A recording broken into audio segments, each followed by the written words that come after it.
Hello and welcome to Lightways at Life Astrologer with me, Anna Isabel. I'm a psychological astrologer and a clinical hypnotherapist. And today I am joined by Erin Sullivan. Hello, Erin. Hi, Anna. How are you? I'm very well. I am a big fan. And the last time that you were on Lightways, we were talking about astrocartography. Oh, I But remember that one. Gosh, that was a long time ago. I've been in it for too many years.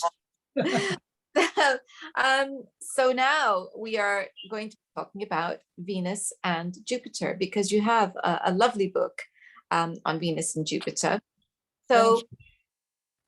I guess, and the nice thing is, of course, we started our conversation just before we started recording, and I was admiring the beautiful color that you're wearing, and then you showed me a beautiful bracelet, and I thought, this is Venus, a good way to Oh, start talking about Venus. So that's I think very good. Well done. up from there.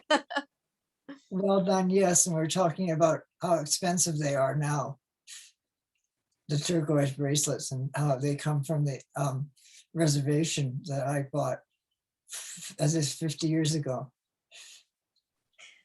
So tell us a little bit about Venus and as you see her, what is her significance or importance? Well, I've been pondering this morning because whenever one's going to give a talk, you never really know exactly what it is that you're going to say. And so I was thinking, well, that both Jupiter and Venus are dual rulers of two different signs based upon the advent of the outer planets. So that when we finally got to the outer planets, they were shifted out, kind of pushed out, so that they ended up only ruling one sign, with Venus ruling Taurus and Libra at one point, and Jupiter ruling Pisces and Sagittarius. And then when we got into the outer planets, they were booted out, if you will, of ruling two planets. So everybody got to take over one.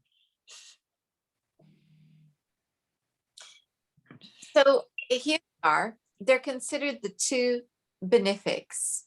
Yeah, What do you feel about that? that's interesting. You should ask the question, because this is all spontaneous. We've not pre-recorded anything here. So we have, when I think in terms of the aptitude of Jupiter and having the old ruler as being in Pisces, that talked about Jupiter ruling Pisces and Sagittarius. Whereas when we got to Neptune, and Neptune took over and usurped Jupiter's rulership over Pisces. So we ended up with that. And then with Venus ruling both Taurus and Libra, when they still do, actually. Yes, they do. I was thinking that it's interesting that we have two benefics, Venus and Jupiter, and that Venus is exalted in one of Jupiter's signs, being Pisces. What do Oh, you feel is the relationship between Venus and Jupiter? well, I was thinking about that before we started talking, and I was born with Jupiter and Venus at 3 degrees of Sagittarius. So I have an exact Jupiter-Venus conjunction rising in my first house. And so I have always been involved in some way in the arts and in music, and with, like this kind of work that we're doing today, for example, that grabbed me when I was 17. I first started reading an astrology book, Margaret Hone's Modern Textbook of Astrology, which, if anybody's heard of it, would realize that wasn't modern at all. It was like archaic, but that's how I started. And so the Jupiter Venus for me has always been about education and learning and reaching out and finding out what things mean. And so, which is why I became an astrologer, I guess, because I couldn't find any reason for anything to mean anything until I got into really recognizing what the planetary array spelled out in each of the signs. And that's where, and I was very young, I was just like 18, expecting my first child, and I studied astrology all during that time. And that was the beginning for me. And I was, you know, really young and really very innocent. And so it was such a high. I mean, I literally, to be able to understand the human condition based upon these symbols. It's funny you should say that, because I also was very young when I first came, where astrology first found me. Yes, And that's I it. I look back at what you're saying, in terms of what you're saying about the innocence and the excitement, and oh my, the excitement when you first, of that first discovery, and starting to draw charts and seeing the connections and the patterns and the links. I think for me, I would describe it as the eyes opening. And it's like the eyes opening onto a different world and opening into a greater, deeper understanding. And yes, the excitement is huge. And I'm happy to say the excitement has not left me. It's still here. Same here. I'm just as enchanted by it and mystified, which is what keeps me interested. You know, being a Scorpio, anything that isn't sure, I'm not sure of, or that's mystical. I've got to get to the bottom of it. So I've yet to reach the bottom of astrology when it comes to understanding the fullness of it. And you know, I've looked at all methods of astrology and written 7 books on the subject. So, I mean, obviously I've been fascinated by it for a long time, for many years, since I would have been 16 when I first looked at Margaret Hone's Modern Textbook of Astrology, which today is a nightmare. I mean, it's hardly far from modern. It was at the time as well, but there was no books. And now there's like hundreds and hundreds and hundreds of books on astrology, and still more coming out from people. So, okay, and you were talking about having Venus conjunct Jupiter in your ascendant, and Yeah. thought what I thought, what a blessing to be born with that, particularly as well in Sagittarius. You know, what a blessing. So that then made me think about the fact that we have 2 planets here, and I guess that they would have been considered to be benefics, because I think they're both very much about abundance. Would you agree that there's a generosity Yeah. with them? Well, that's well said. And I mean, it really is, because when I think in terms of Jupiter and Venus conjoined, they're very self-indulgent as well. And there's a great deal of activity that goes on that has to do with, you know, partaking of various aspects of life in it, all of its, in every aspect of that you can. So that when you put them together, like Venus rules Taurus, but it also then when what was the outer planet that ruled Venus and Libra? So so Venus rules Libra and Taurus, and And Jupiter rules Pisces and Sagittarius. that's And right. now Jupiter ruled Pisces until Neptune came in. And so when Neptune came in, it usurped a position. So Jupiter. So if we come back to this notion, something you said there as well is, you know, about partaking and being very involved in life. So I feel almost as if the other thing that they have in common is this joy of existence, joy of being in the physical world and enjoying all that it has to offer. I think you're right. It also, you're right, because Venus and Taurus is extremely physical and has a lot to do with the very, very nature of being born, literally. And just Jupiter in Pisces, its old ruler, it was, and it ruled Sagittarius at the same time. So when we have those 2 things together, we end up with philosophy and metaphysics, which is what Jupiter rules anyway. And so it has to do with the rulership of the planet as it is found another ruler, being very much similar to what it was before, only adding more to it. And so it was quite a new dimension to see these outer planets with, or these inner planets with new rulers. So I'm going to add another word here, and that's joy. So it's abundance, it's participation, it's passion, it's joy, it's all of these things. And I think this is obviously why seeing them approaching a chart in transit, or just being born with them in particular configurations, would make people feel like, oh yeah, something good's coming. So I have to ask, what's the downside? The indulgence, the self-indulgence, the capacity for bottomless pits of self-indulgence. And also, it's just they're very social. So there's a lot of partying that can go on with people who have Venus and Jupiter. They love large groups of people and lots of friends, and it's very open. And so the combination of the two of them, Venus and Taurus, is much more reserved, obviously, because it's an earth sign, but also it doesn't have the need to be so flashy as Venus, say, in Libra, who really needs to be in relationship with the world and with others in important ways.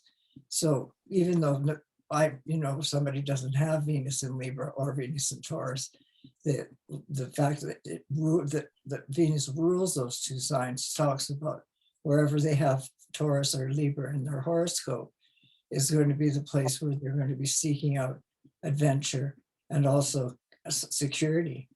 And that's really a kind of oxymoron. I mean, security and freedom, I don't know. I think they're a bit opposite to each other.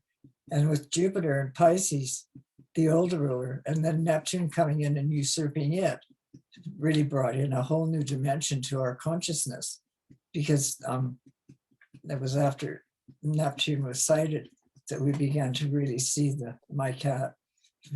We began to really see what's going on around us in the world in a metaphysical sense.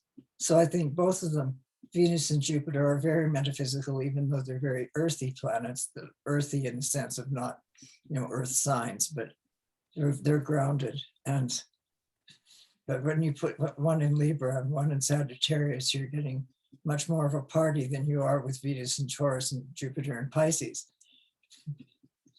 Indeed. So I think there's something of, if we're thinking about the downsides, I always think about with Jupiter, particularly my experience of it as a square.